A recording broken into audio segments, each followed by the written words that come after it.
Вітаю, друзі! Нема того дна, яке не може пробити Банкова. Коли ситуації взагалі нема чого робити, він лиже собі яйця. Це стара приказка, але схоже, що це і головний мотиватор для Зеленського Офісу президента, бо нічим іншим не можна пояснити те, про що я зараз вам розповім. Дивіться, ми всі звикли, що Офіс президента намагається постійно дискредитувати Залужного, атакує його в інформаційному полі, намагається збити його рейтинг, щоб у Зеленського були хоч якісь шанси. Ні, шансів у Зеленського немає, перемогти на виборах він не може, але дискредитацію Залужного і навмисне обріхування та поливання брудом не припиняє. Вже тиждень, як телеграм-помійки припинили атаку та припинили поливати брудом посла України у Великій Британії генерала Валерія Залужного. І я думав, що вау, щось змінилося. В ОП нарешті схаменилися, але ні. Ні, я помилився. Просто на Банковій вирішили, що прийшов час використати для цього військових. І тому запустили нову інформаційну кампанію з метою чергової дискредитації екс-головкома, та ще й розколоти вирішили спільноту військових, щоб внести остаточно розбрат ще і в цей живий організм. Бо військовий – це єдиний живий організм. Тому пішли класичним сценарієм. Поставили завдання підлеглим Верховного Головнокомандувача, військовим, дати відповідь на запитання, сформовані в ОП, а потім ще й з потрібними Зеленськими коментарями розповсюдять через анонімні телеграм-помійки, якими володіють заброньовані від мобілізації власники цих каналів. От дивіться, прямо таки в якомусь такому, знаєте, наказовому порядку виділяються командири корпусів, бригад, щоб продовжити цю заплановану владою дискредитацію. І думка людей взагалі не хвилює. Більше того, залучають переважно більшість тих, хто навіть не був залучений, або хто знаходиться хто залежить від Офісу президента. Мета, звісно, завжди одна та ж сама.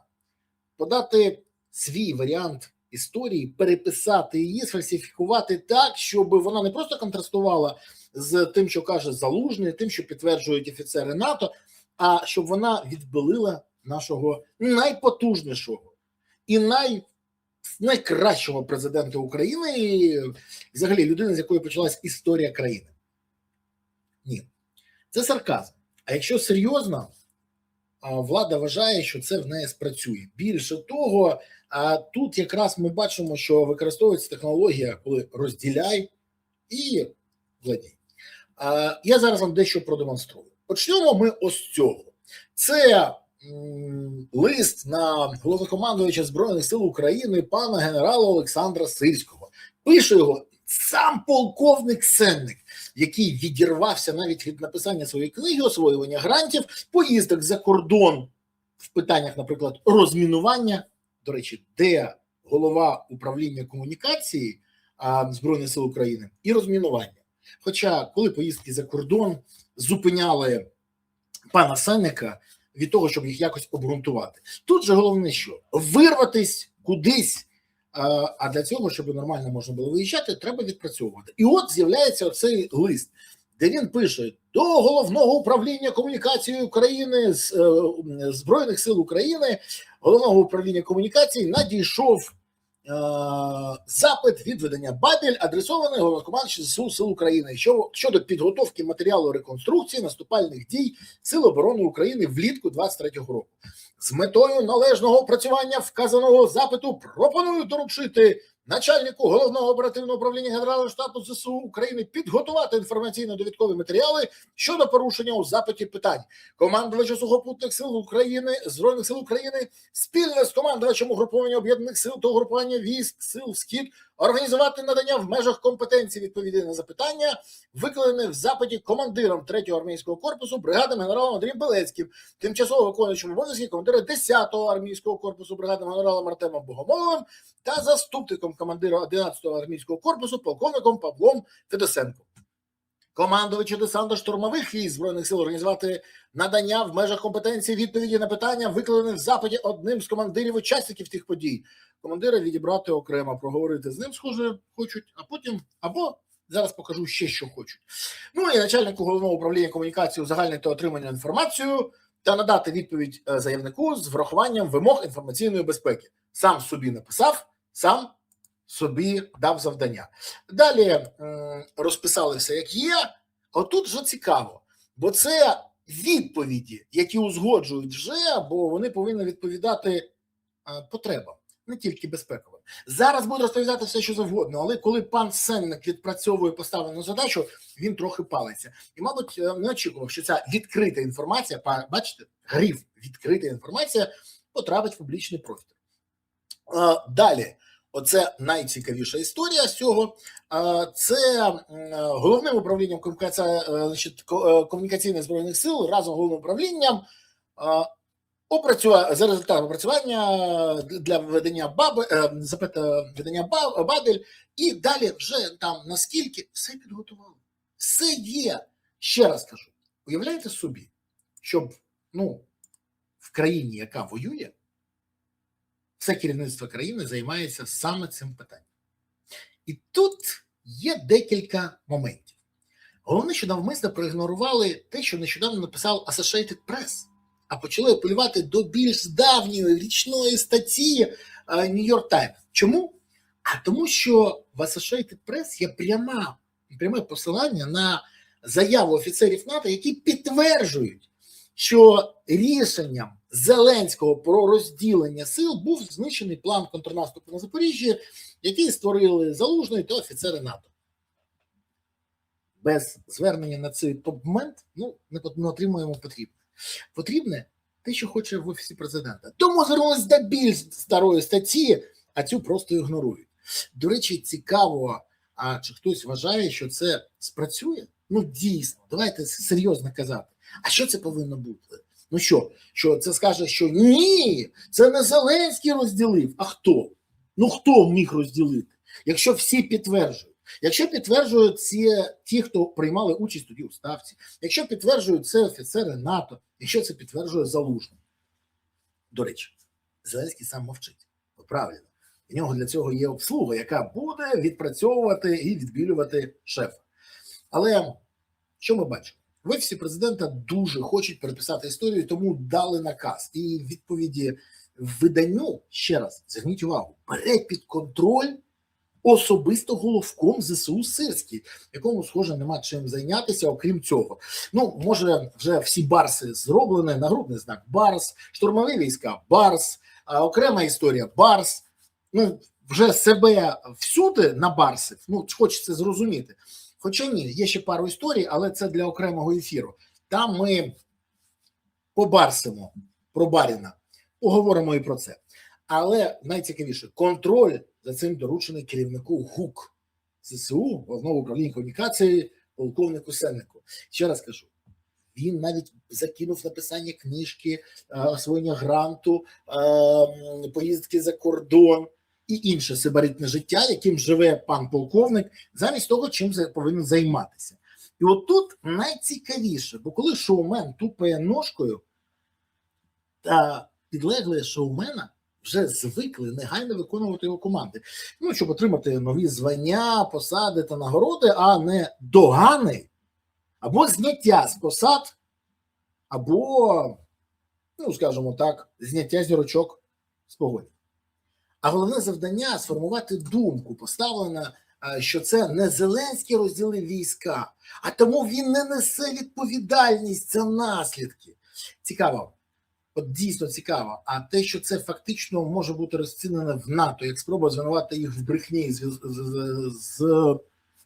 зіпсувати відносини з Альянсом в Офісі Президента, ніхто не думав?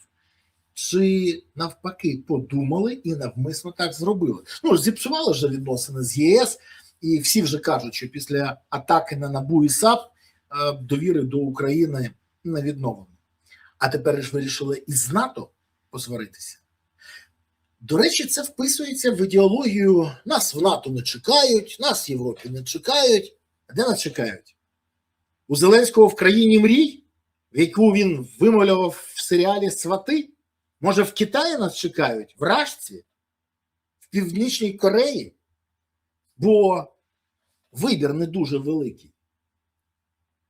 Цікаво, що от всі відповіді ми бачимо, як формуються до бажання Зеленського, а потім вичитуються вищим керівництвом ЗСУ. або навпаки, виписуються, наприклад, в ГУК, а потім затверджуються вищим керівництвом ЗСУ. Ну, щоб шоумен не засмутився. Ну і звісно, це ж звичайна практика, бо вона важливіша, ніж вирішувати питання мобілізації, СЗЧ, забезпечення ЗСУ, відстоювання інтересів військовослужбовців. Ну і, до речі, багато запитань. Багато. А найголовніше, що ця тупорила спроба підключити військових для дискредитації Валерія Залужного і переписати історію не дасть банкові бажаного результату, але може ще більше розколоти суспільство. Хоча, коли це зупиняло шоуменів? Може, коли вони відправляли двушечку на Москву? До речі, хтось чув від пана Зеленського щось про цю двушечку? Нічого не чув? А може хтось чув про напади на військовослужбовців ТЦК? Теж ніхто не чув. Аж він же Верховний Головнокомандувач. Чи йому байдуже це, тому що рейтинг йому важливіше. Тож, побачимо. Але на днях ми побачимо і реалізацію цього задуму, про який мені розповіли злі язики з Банкової. І мені цікаво, а що буде наступне? Може спроба використати матір Залужного чи його дітей. Я не буду здивований, бо нема тої ницісті, до якої би офіс не опустився. І нема того дна, який б вони ще не пробили. В цій ситуації ми бачимо, що все поєднано. Команда, виконавці, заброньовані власники телеграм-каналів, але проблема в тому, так буде не завжди. І людям вже якось після цього треба буде жити, і якось зі своєю совістю треба буде жити. Що совість в цьому випадку останнє, про що ми почули. До речі, а ви бачили на цих телеграм-каналах повідомлення про відкриття заводу по виробництву дронів в Британії, про те зусилля, які екс-головком Залужний приклав для того, щоб сторічна угода з Британією була підписана, про все інше. Не бачили? Ну, правильно. Бо той, хто бронює від служби в ЗСУ, не хоче, щоб це було на цих каналах. Але з задоволенням публікує все, що вигадають технологи і брехуни з Офісу Президента.